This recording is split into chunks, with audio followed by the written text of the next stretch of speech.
Namaste, everyone, and welcome to this explainer. Today, we are absolutely going to dive headfirst into a truly ancient, frankly, mind-bending mystery. We're exploring the profound yogic practice of Trataka.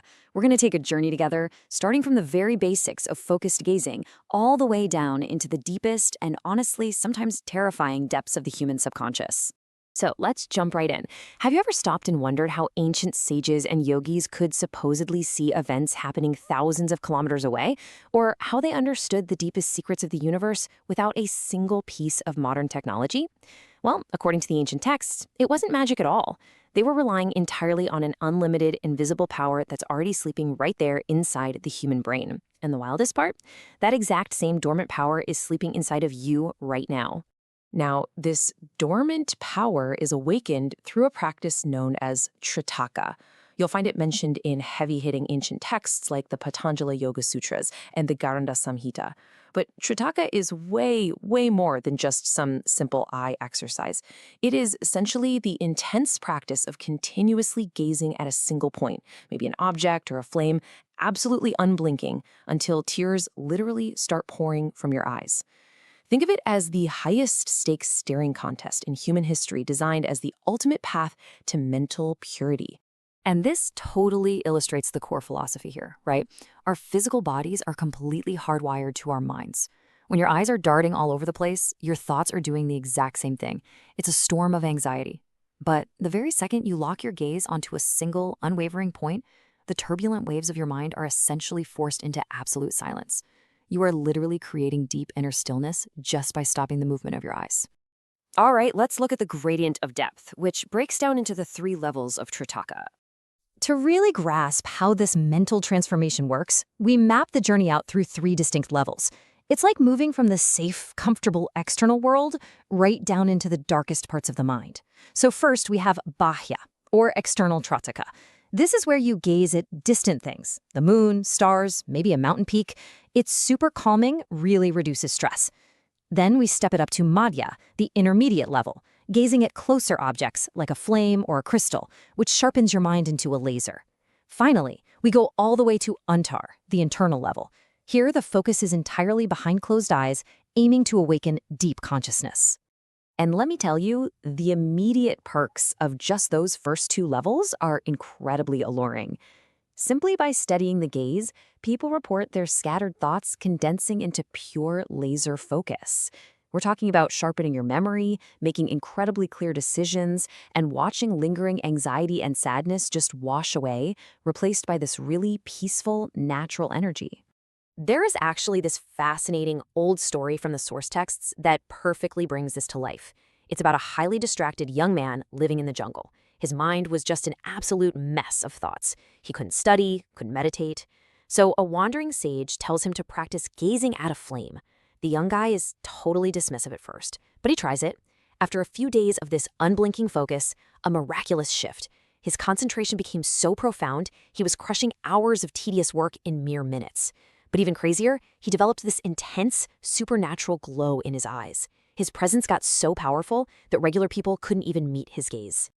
Now, let's transition a bit and bridge this ancient wisdom with modern science.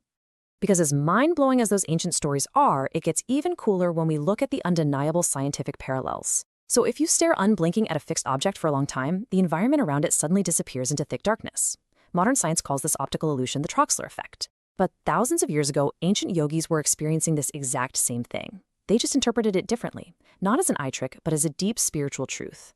To them, the mind was literally detaching from the external illusion of the world, the Maya, and descending into the subconscious. And the connections just keep coming. During internal Trataka, when the yogi closes their eyes and focuses on the glowing afterimage of the flame, ancient traditions say they're activating the Ajna chakra, the center of deep consciousness. Well, fascinatingly enough, modern biology links this exact center straight to the pineal gland in the brain. This deep focus stimulates the gland, creating experiences of inner light and flowing energy that go way, way beyond our normal waking state. Now, remember those tears we talked about at the beginning? When they start flowing during intense Tratika, it's not just your body trying to lubricate dry eyes. According to the ancient traditions, you are experiencing a massive, profound psychological purification. Because as that unblinking gaze breaks down your ego, the false image of who you think you are, years of repressed emotions, deep insecurities, and hidden memories finally pour out. It is literally your emotional baggage melting away. Okay, next up is mirror tratika and confronting the hidden mind. And we really need to shift our tone here, because as we step into the realm of mirror tratika, this stops being a simple productivity hack. It becomes highly sensitive, deeply revealing, and frankly, really perilous. When you sit there, unblinking, staring into your own eyes and reflection, you eventually come face to face with what the legendary psychologist Carl Jung called the shadow self. This is the completely repressed, unaccepted part of your psyche. Every dark thought, every fear, all the traits you hide from the world, and even from yourself, they are all waiting for you right there in that mirror. For someone whose mind isn't prepared, this process turns into pure terror. You start out just looking into your own eyes, which feels normal enough, but as that gaze locks in, your physical face in the reflection actually begins to severely distort. People report feeling like their face is detaching, strange, terrifying shapes start to emerge, and sometimes an entirely different, eerie face seems to just replace your own. It's not ghosts, guys, it is literally your own mind aggressively projecting everything you have deeply repressed straight back at you. Which brings us to the ultimate warning. Tritaka is absolutely a double-edged sword. Because this practice violently forces you to confront those psychological demons and dismantles your very sense of self, the ancient texts come with a massive red warning label. I literally cannot stress this enough. Undertaking these advanced, deep levels of Tratika without the strict, direct guidance of a highly experienced guru is incredibly dangerous. Without a guide, diving into that dark subconscious can lead to severe mental instability, paralyzing fear, horrific illusions, crushing headaches, and a genuinely dangerous loss of your grip on reality. But why? Why does it get so scary? Simply put, your mind is terrified of change. Your ego desperately wants to survive. So as you push deeper into Tratika, trying to break through those internal boundaries, your mind goes to war. It fights back. It will invent terrifying phantoms. It creates intense physical sensations like burning heat rushing up your spine, your body feeling unnaturally heavy, or that absolutely eerie feeling that someone is standing right behind you. Your mind will pull out all the stops just to terrify you into breaking your gaze and quitting the practice. So, to actually master internal Tritaka, you have to walk a pretty grueling path. First, you gaze intently at an external flame. Then you close your eyes and fixate on that glowing inner afterimage.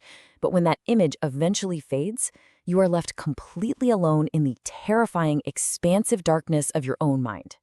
The ultimate test here is to bravely endure those fears, endure the illusions without retreating, and cross through the terror to finally reach a state of profound, unshakable inner stillness. There's this beautiful, powerful anecdote from the source texts about this exact threshold. A panicked disciple runs to his guru, completely terrified because every time he meditates, he feels like he's falling into madness and dark emptiness. The guru just calmly sits him in front of a lamp, tells him to look at the light and then to close his eyes. Instantly, the disciple sees nothing but terrifying blackness and feels this overwhelming fear. The guru just smiles and tells him, "This is where the true journey begins. You cannot possibly understand the light until you're willing to sit alone and pass through the terrifying darkness of your own self." And that brings us to the ultimate takeaway here. Tratika proves that this boundless, unlimited power we are all constantly out there searching for in the outside world, it's been locked within our own minds this entire time. It's just waiting to be seen. Which leaves us with one final provocative question. If the key to your greatest power lies just beyond your own unblinking reflection, are you brave enough to look into the